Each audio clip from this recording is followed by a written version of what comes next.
Welcome to the Deep Dive. Today, we're really trying to cut through the complexity. We are diving into the intellectual fortress built by one of the sharpest, most, let's say, cynical and profoundly successful thinkers of the last century, Charles T. Munger. And, most people just know him as Warren Buffett's partner at Berkshire Hathaway. Yeah, the sidekick. Exactly. But to just call him an investor, you miss his entire contribution. So that's what we're here for today. We want to acquire his famous worldly wisdom, this kind of multidisciplinary operating system for life, for business, and, most critically, for just making better decisions. That's absolutely right. Munger's real gift to the world, it wasn't just the billions of dollars he helped create. It was the mental toolkit he put together. Okay. He stood apart not because he had some fancy financial model, but because he thought differently.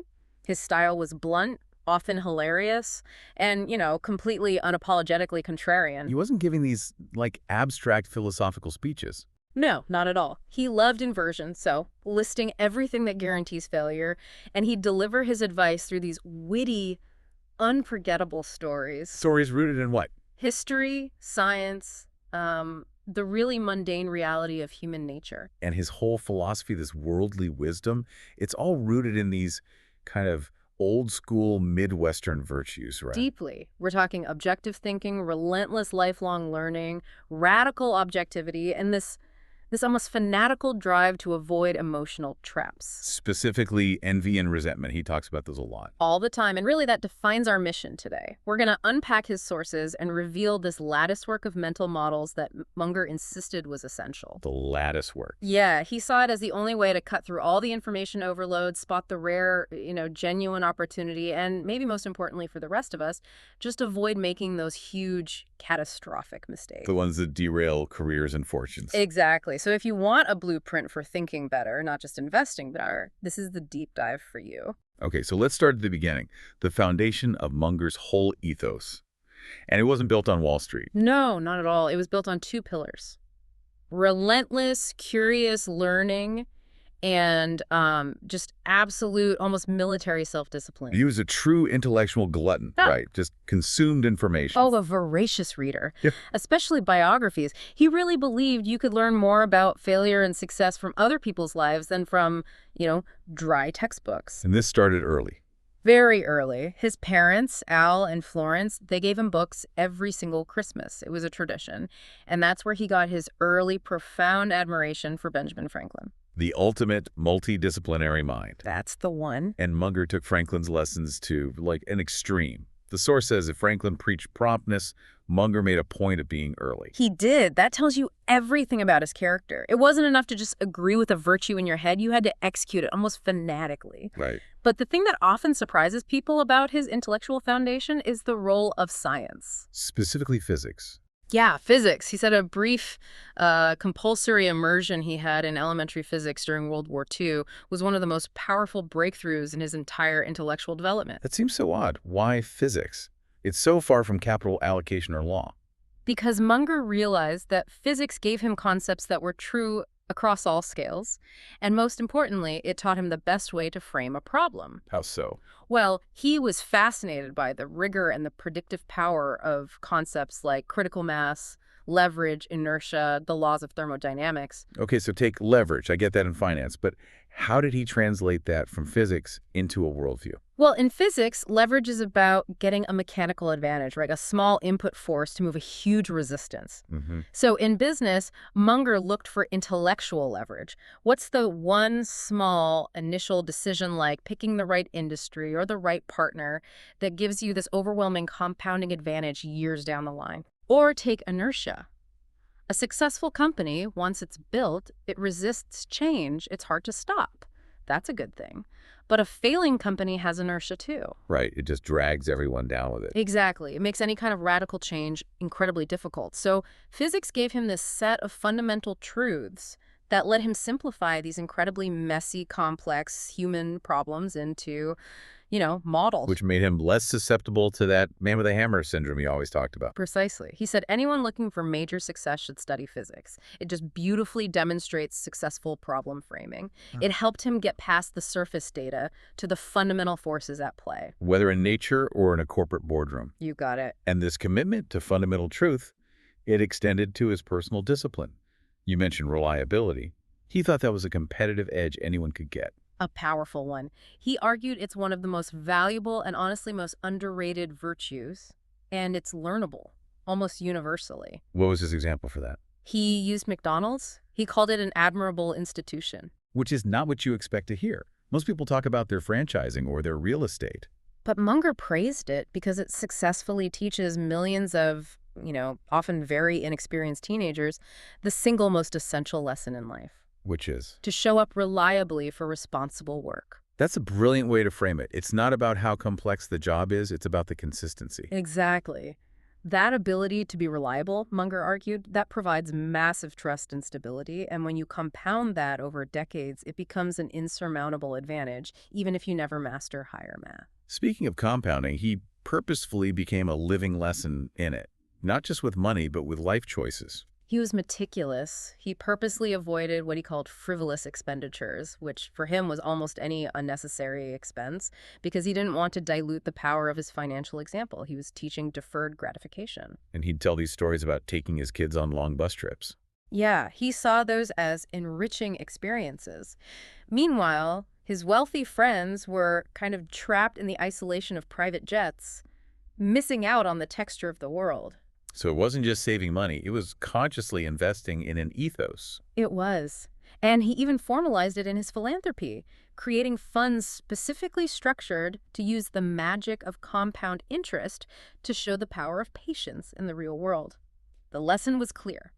Small, reliable inputs, compounded over enough time, lead to these extreme, non-linear outcomes. And to really understand the rigor of his ethics, we have to talk about the value of confession. And that story about the car keys. Oh, this story is foundational to his whole philosophy on accountability. As a kid, he was playing with a sailboat and managed to lose his mom's only set of car keys in deep, murky water. Oh, no. Yeah. He knew it was a huge mistake, but he went home and confessed immediately. And what did his mother do? Her response was instant and clear. She just said, "Go out with your friends and keep diving till you get those keys and don't come home without them." And he found them. He found them hours later. But the lesson he took from that, which he applied rigidly in business, was that mistakes are forgivable if you admit them promptly and honestly. What a cover-up. A cover-up, even for a second, is grounds for immediate terminal dismissal. He believed that lesson transparency and prompt accountability was absolutely essential to any well-functioning system. Okay, so that rigor leads us directly to his primary thinking tool. Right. Inversion. From the algebraist Carl Jacobi's maxim, invert, always invert. Right. If you want to solve a difficult problem, Munger's advice is totally counterintuitive. Don't start by figuring out how to succeed. You start by listing everything that guarantees failure. And then you avoid those things like the plague. It's a powerful psychological trick because it leverages our natural ability to spot disaster. It's easier for our brains to see what will go wrong. So instead of a 10-point plan for health, you make a 10-point plan for a guaranteed early death and just don't do those things. Exactly. His advice sounded flippant, but it was dead serious. When someone asked him how to avoid trouble in life, he'd say, "Don't do cocaine, don't race trains, and avoid AIDS situations." He's just telling you to avoid the big, irreversible, obvious mistakes, the ones that wipe you out. Right. If you avoid the massive errors, success often just takes care of itself. And he used this inversion technique most famously when he talked about what ensures misery in life, his prescriptions for misery. Yeah, borrowing from Johnny Carson, he focused on two major prescriptions that guarantee a life of unhappiness. The first is harboring envy and resentment. Quoting Samuel Johnson. That life is already hard enough without squeezing in the bitter rind of resentment. Munger saw envy as this purely destructive, zero-sum emotion. And transcending it is a competitive advantage. A huge one, because it's so corrosive. It stops you from thinking objectively. If you're spending all your cognitive energy resenting a competitor, you're wasting time you could be using to improve your own situation. It twists reality. You start to think the world is unfair only to you. Right. And he pointed out that a lot of successful people, they learn to admire and constructively emulate the people they envy, rather than letting it poison their judgment. Okay, so that's the first prescription for misery. What's the second? Going down and staying down after a severe reverse. Everyone gets hit with setbacks, financial, personal, whatever. The key is how you react. And this is where he brings in the Stoics, like Epictetus. Epictetus, who was a slave, physically maimed, lived in poverty, and yet his epitaph basically read, Here lies Epictetus, favored by the gods. Wow. The Stoic view, which Munger championed, is that every mischance in life is an opportunity. An opportunity for what? An opportunity to behave well, to learn something, to strengthen your character. By actively fighting self-pity, you convert a catastrophe into character building. So the inversion is, if you want misery, wallow in self-pity. And if you want success, find the lesson and move on. All right, now let's get to the core of Munger's competitive advantage. This worldly wisdom framework, his lattice work of mental models, this requires a completely radical rethinking of how we learn. This is his central thesis. It's essential for anyone who wants to operate above average. Munger said, "Life is just one damn relatedness after another." I love that quote. It's great, isn't it? He argued you can't truly know anything if you just remember isolated facts. If they're just floating around in your head with no structure, they're useless. They have to hang together on a lattice work of theory. A lattice work pulled from all the major fundamental disciplines. So it's not just about collecting knowledge. It's about cross-referencing it from, say, math, physics, psychology, biology, history. All of them. You have to see the interconnectedness. Give me an example. Okay, so understanding the concept of an ecosystem from biology, where all the parts rely on each other, that lets you analyze a business way better than a pure financial analyst ever could. Because you're thinking about feedback loops. Exactly. If a business decision affects one part of that ecosystem, like labor or suppliers, Munger demands you model the ripple effects through the whole system. Seeing the relatedness lets you anticipate consequences. And the big intellectual obstacle to building this lattice work is that man-with-a-hammer tendency. That is the endemic danger of specialization. If you're only trained in accounting, you see every business problem as a reporting issue. If you're a lawyer, you see a potential lawsuit. Precisely. Professionals, because of their deep but narrow training, often see problems only through the lens of their one discipline, which leads to wildly inappropriate solutions. And he had that incredible story about the Caltech biology department. They banned the Freyden calculator. Yeah, which was the cutting-edge computational device of the time. The head of the department, Thomas Hunt Morgan, banned it. Why would a top science department ban a tool for calculation? Because Morgan knew what Munger knew. You have to focus on the big wins. He compared himself to a gold prospector in 1849. He said as long as they could reach down and pick up these big nuggets of gold using pure fundamental insight, he wouldn't let his team waste time on what he called placer mining. Complex data analysis. Right. And Munger applied this to investing. Don't confuse technological complexity with shareholder profit. Look for the big, obvious, easy opportunities that only a multidisciplinary mind can spot. Okay, so of all the models he demanded fluency in, it seems like he prioritized psychology as ungodly important. Oh, absolutely. He saw understanding the brain's systematic shortcuts, the things that lead to miscalculation, as the key to avoiding failure. He had to teach it to himself, right? Yeah. He lamented that he had to learn it all on his own because his formal education at Harvard and Caltech had, totally failed him, so he developed his famous human misjudgment checklist. Which catalogs about 25 of these psychological tendencies. That's the one. Let's start with the first, and probably the most powerful. The superpower of incentives. The reward and punishment super-response tendency. Munger said the single most important rule in management and in life is to get the incentives right. He believed that bad behavior is intensely and rapidly habit-forming when it's rewarded. So if you want to understand why someone's behaving a certain way, stop looking at their stated goals and look at what they're actually being paid or rewarded to do. And his perfect illustration of incentives driving morality was the cash register. His favorite example, John H. Patterson. He didn't just invent a device, he invented a great moral instrument. Because his employees were stealing from him. Stealing him blind. The moment he installed a machine that recorded every transaction and forced accountability, the stealing stopped instantly.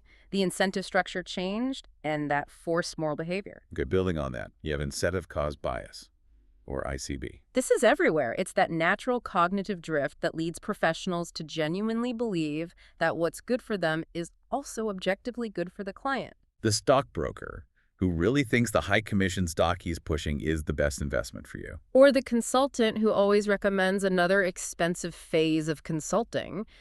Their brain convinces them it's the right thing to do because the incentive is so powerful. So for the listener, how do you defend against that in your own life? Munger's antidote is extreme vigilance.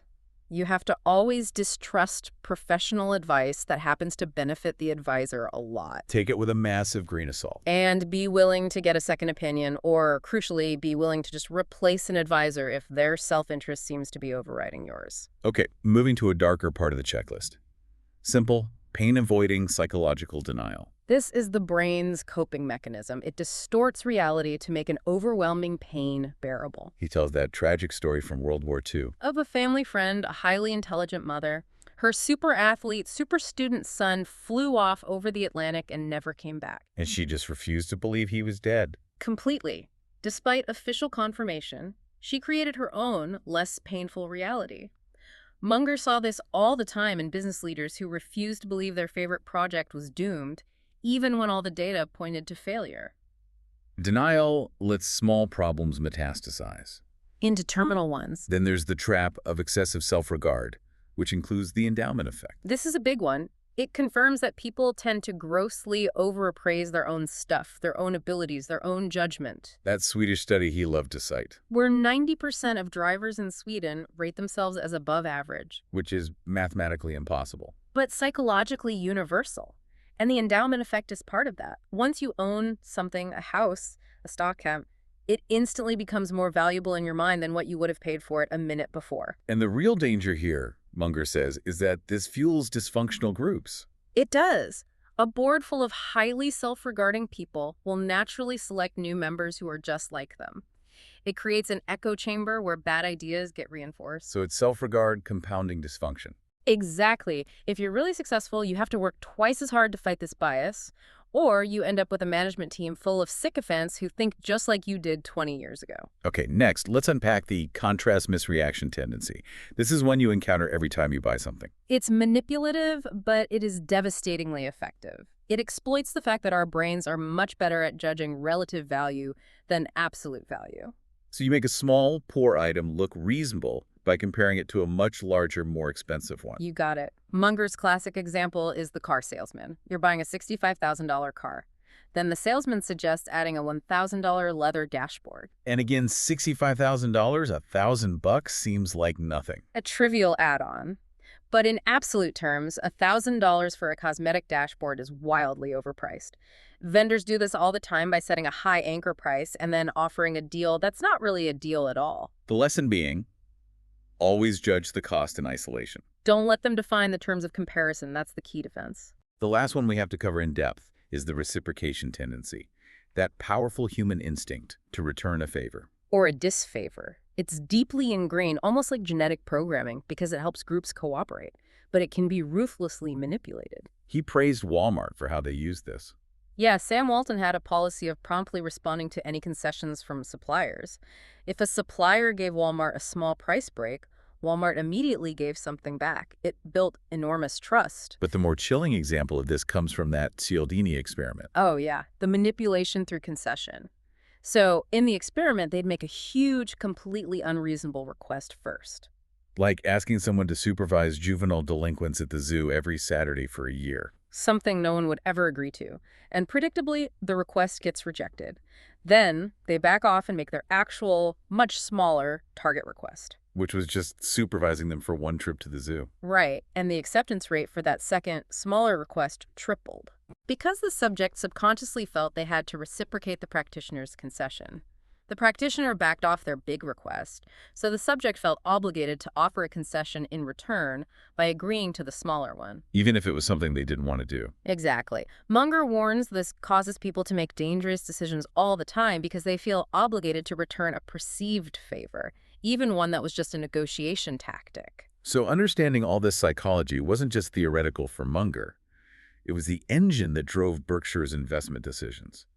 Let's look at how they applied this, starting with their two-track investment analysis. Okay, so when they analyzed a stock or a business, Munger required them to consider two distinct tracks at the same time. Track one is the rational valuation. Right, the textbook stuff. Figuring out what the asset is actually worth based on future cash flows, like pricing a ton of wheat. And the second track? The second track is the psychological valuation, valuing something like a Rembrandt painting. So why does a Rembrandt cost what it does? because its price has gone up in the past. And because of herd behavior, social proof, and the, excessive self-regard of the buyer who wants to own a masterpiece, Munger knew that in the short term, markets are dominated by psychological forces. Fads, bubbles, fear, greed. So you have to be able to rationally price the intrinsic value while also modeling the often irrational psychological forces driving the market price. Absolutely. The real skill is figuring out how far that irrational exuberance will run, or how deep irrational panic will sink prices. It's the synthesis of the economic model and the psychological model that made their analysis superior. And this leads right to their famous skepticism of extreme diversification. It just flies in the face of modern portfolio theory. Oh, he treated modern portfolio theory with utter contempt. He compared it to believing in the tooth fairy. Why? Because for him, diversification is a defense mechanism for people who don't know what they're doing. If you're only marginally confident in any one decision, you spread your capital around to protect yourself. But they only look for a few no-brainer decisions a year. This is Buffett's 20-slot ticket analogy. It's a brilliant analogy. Buffett said if an investor was given a lifetime ticket with only 20 slots, meaning only 20 investments in their entire career, it would instantly transform their results. Because it forces intense, rigorous thought. Exactly. If you only get 20 chances, you won't waste one on something that's just okay. You will load up heavily on the few great ideas that give you overwhelming odds in your favor. Munger said most people are just too scattered, too driven by activity. They are. Munger and Buffett knew that great opportunities are rare. The market is full of, and I'm quoting here, bullshit and craziness with an occasional mispriced something or other. When they find one, they load up. And it's also incredibly tax efficient. Massively. Since capital gains tax is basically a transaction tax, having almost zero turnover, buying great companies and holding them forever, lets them compound their returns much more effectively. Okay, let's talk about scale. Munger and Buffett saw economies of scale as a competitive weapon. A dominant one. Scale is power. It allows for greater specialization. If you're doing billions of transactions, you can afford to hire one specialist whose only job is optimizing shipping container routes. And that tiny efficiency, compounded across huge scale, creates an overwhelming advantage. An insurmountable one. Often. The chain store model is the perfect example. The classic comparison here is Walmart versus Sears. Yeah. How did Sam Walton, starting in Bentonville, Arkansas, overtake the titan Sears? Sam Walton invented almost nothing. His success wasn't about innovation. It was about execution and scale fanaticism. He just copied what worked. Copied the discount chain store model and just executed it harder and better than anyone else. He pushed every single advantage scale offered, squeezing costs from every part of the system and passing those savings to the customer. Now let's contrast that with industries where competition is just inherently destructive, like the airlines, Munger's favorite punching bag. This is such a crucial microeconomic insight. Don't confuse technological progress with shareholder profit. Airlines have provided massive public benefit, speed, safety, uniting families. Yet once deregulation hit, the competition for a commodity product, a seat on a plane, became so destructive that the net shareholder profit earned by all U.S. airlines since Kitty Hawk is substantially negative. The entire industry is a wealth destroyer for investors. Despite being a technological marvel. And the loom trap illustrates the mechanism behind that destruction. The loom trap is the clearest example. In the textile industry, a company invents a new loom that drastically cuts the cost of producing fabric. The first mover expects huge profits. But Munger demands the second step of analysis. How much of that cost savings stays with the owner and how much flows through to the customer? And if the product is a commodity, like plain fabric. The competition is so fierce that the savings almost immediately flow to the customer. The original owner ends up spending a ton of capital on new equipment just to stay competitive and keep their margins stagnant. So the technological progress is real, but the shareholder profit is non-existent. The customer gets all the benefit. It's why investors have to shun commodity businesses unless they have a permanent, overwhelming cost advantage. Okay, finally, capital allocation. Let's walk through Munger's Coca-Cola thought experiment for building a $2 trillion business from scratch. Okay, so you start with Glotz's sugared caffeinated water. The core lesson is that you will never create a $2 trillion business by selling a generic product. You need three things. First, a strong, legally protected trademark. Coca-Cola. That's your intellectual property edge.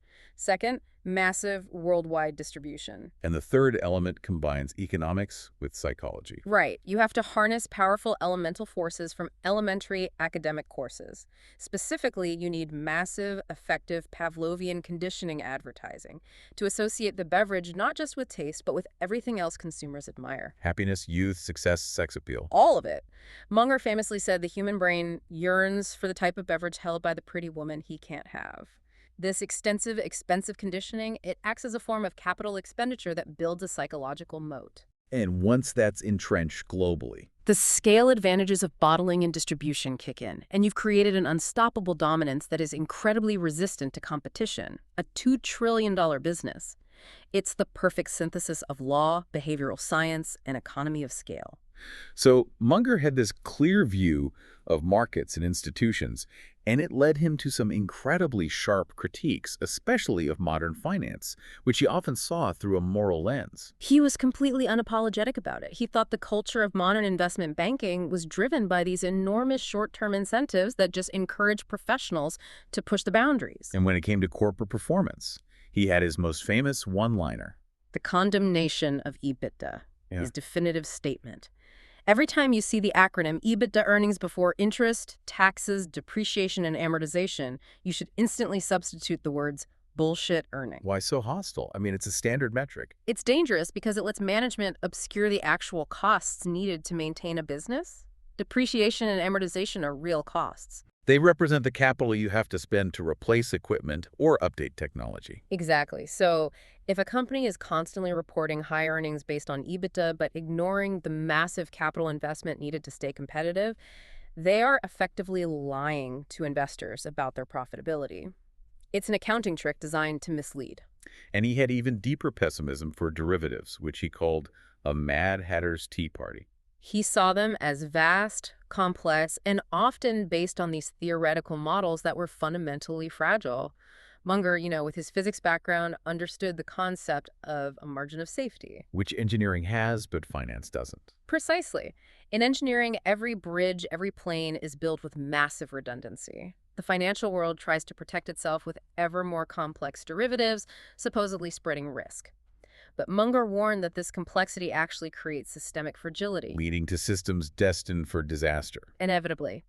Aided by false accounting, like J.P. Morgan front-ending revenues, recognizing future earnings now to make the present look better, it's a system prioritizing appearance over reality. This brings us to his fictional but very instructive story, The Great Financial Scandal of 2003, where he coined the term "embezzlement." Right. His thought experiment about a company called Quant Tech. The scandal was fueled by one core accounting practice, how they treated employee stock options. Which are compensation and therefore a real cost. A real cost, just like a salary. But for a long time, accounting rules let companies avoid fully expensing that cost on their income statements. Which means they created phony earnings. Absolutely. By not reporting the true cost of compensation, they reported inflated profits. This drove up the stock price, creating a dangerous wealth effect. Munger argued this unexpensed cost acted like undisclosed embezzlement or embezzlement functional embezzlement. Because management was taking value from shareholders without disclosing the cost. And he was aghast that this ethical failure went right up to the top audit firms. Right, who were supposed to be the watchdogs. He describes these firms not just failing to audit honestly, but actively selling fraudulent tax shelters. He tells a story about a partner at a top firm who said they were superior because they only sold these schemes to their top 20 clients, so no one would notice. Wow.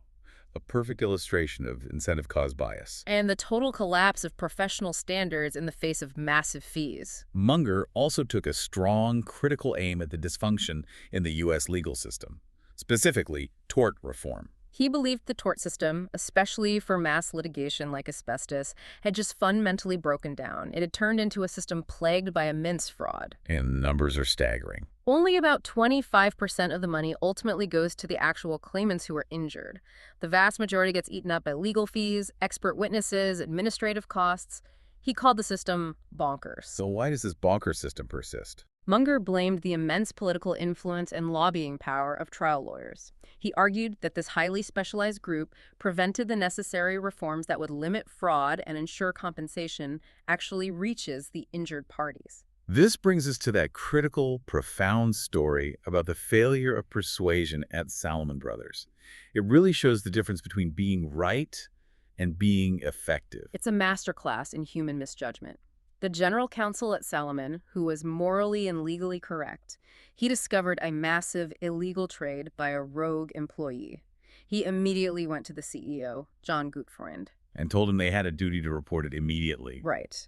But Gutfreund was busy, he disliked unpleasantness, and he told the council he'd deal with it later. And he put it off for over 3 months. Until the regulators discovered it themselves. Gutfreund, after 38 years building his career, was ruined and fired. And the general counsel, who acted correctly but failed to push the issue, he went down with him. So what was the council's fatal error, according to Munger? He failed to appeal to Gutfreund's self-interest.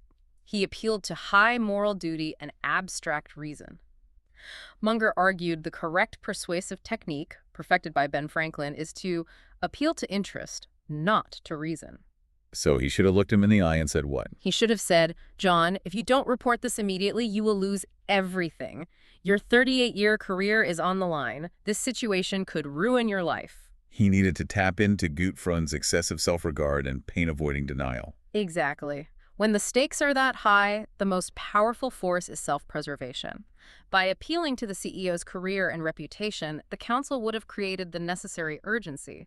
But because he appealed to duty, Gutfreund felt he could safely postpone it. And the council lost his career because he failed to use the right psychological model to persuade a decision-maker. Leaving Warren Buffett to come in and clean up the mess. Okay, we've covered the framework, the models, the critiques. Let's finish with Munger's ultimate prescriptions for a life well spent, starting with his view on accountability. He always used the Navy model for this. Yeah. Munger really admired systems of extreme rigor where accountability is absolute. He praised the Navy's culture. If a captain runs his ship aground, his career is over. Period. Regardless of whether it was technically his fault or not, that seems harsh. It does, but it forces maximum attention and diligence in all conditions. He noted that Napoleon famously preferred luckier generals, and similarly, the Navy likes luckier captains. So the policy isn't about punishing bad luck. It's about creating an ethos where people are forced to be so preventative, so careful, that they minimize the chances of bad luck happening in the first place. And that contrasts sharply with corporations where endless excuses for failure are tolerated. And where mere activity is rewarded over tangible, successful results. He also stressed that wisdom starts with a really brutal self-assessment of your own aptitudes. You have to figure out your circle of competence. His advice was simple. If you choose to play games where others have the aptitudes and you don't, you're going to lose. It's incredibly difficult to enlarge your circle of competence. It is, and that's a powerful defense against excessive self-regard. Munger and Buffett, despite all their wealth and intellect, they consciously avoided investing in high-tech for years. Because they felt they lacked a distinct competence there. They knew their edge was in valuation, business analysis, and consumer psychology. The safest path to failure, Munger confirms, is competing in areas where you are structurally disadvantaged just because you feel obligated to participate. So after assembling this massive lattice work, what is Munger's safest, most reliable path to success and wisdom? It really boils down to the golden rule, but framed through deservingness. His dictum was, the safest way to get what you want is to try to deserve what you want. Be reliable, be honest, be prepared, be competent. If you consistently show you deserve good outcomes, those outcomes are just far more likely to happen and to stick around. And he coupled that with a much broader Ciceronian view of a life well spent. Cicero's philosophy, which Munger adopted, is that the best life is one dedicated in a substantial part to good outcomes you cannot possibly survive to see. Working for future generations. Right. Improving institutions, systems, outcomes for people long after you're gone. He said it yields an unspeakable comfort to the soul. It's the ultimate inversion of short-term, self-serving incentive.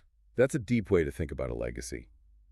If we zoom out, what are the most counterintuitive takeaways from Munger's entire framework for the average person? For me, it has to be the insistence that to understand investing, you must first study elementary physics and psychology. Right.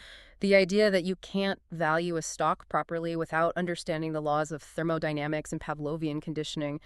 That synthesis is just so unusual and so effective. I would add the extreme power of inversion.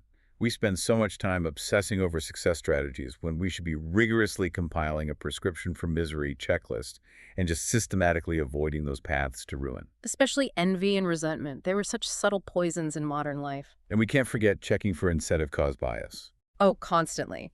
Every time you talk to a professional, a lawyer, a doctor, a broker, you have to immediately start that triple check process. How does this advice financially benefit them?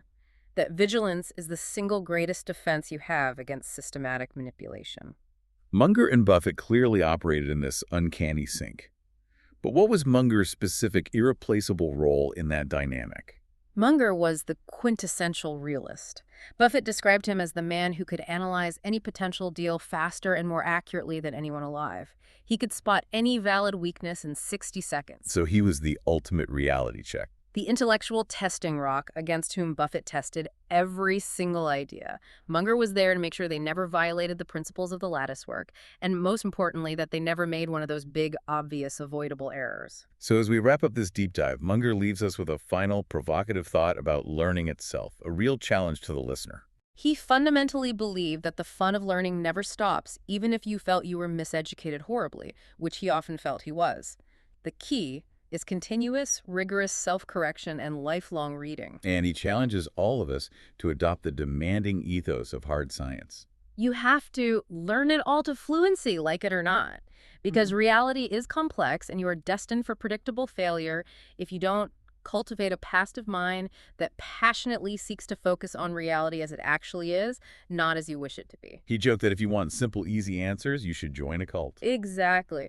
But if you want to succeed in the real complicated world, you have to endure the complexity, build your own lattice work step by step with persistent curiosity, and you'll be utterly amazed at how good you can get at navigating life's biggest challenges.